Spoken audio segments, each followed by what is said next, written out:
નમસ્કાર મિત્રો આજની વિડીયોમાં વાત કરીશું દેશ અને દુનિયાના સુપરફાસ્ટ સમાચારની।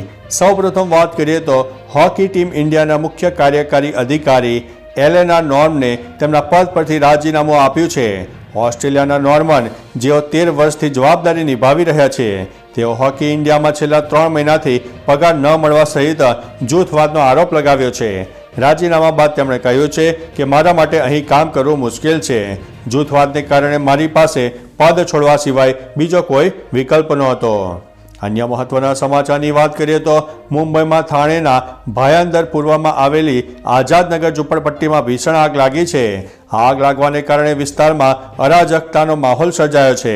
સ્થાનિક લોકોનું કહેવું છે કે આગમાં 4 થી 5 લોકોના મોત થયા છે। ફાયર વિભાગના જવાનો ઘટના સ્થળે હાજર થયા હતા, જેઓ આગ પર કાબૂ મેળવવાનો પ્રયાસ કરી રહ્યા છે। હાલ આગ લાગવાનું કારણ બહાર આવ્યું નથી। અન્ય મહત્વના સમાચારની વાત કરીએ તો હવામાન વિભાગ દ્વારા કમોસમી વરસાદની આગાહી વ્યક્ત કરવામાં આવી છે। હવામાન વિભાગની આગાહી અનુસાર રાજ્યમાં 1 થી 3 માર્ચ સુધી કમોસમી વરસાદની શક્યતાઓ દર્શાવવામાં આવી છે। ઉત્તર ગુજરાતના બનાસકાંઠા, સાબરકાંઠા, અરવલ્લી ઉપરાંત દક્ષિણ ગુજરાતમાં નવસારી, વલસાડ અને વાપીમાં કમોસમી વરસાદની શક્યતા છે। આગાહીના કારણે ખેડૂતો ચિંતામાં મુકાઈ ગયા છે। તો ચાલો મિત્રો, ફરીથી દેશ અને દુનિયાના સુપરફાસ્ટ સમાચાર લઈને મળતા રહીશો।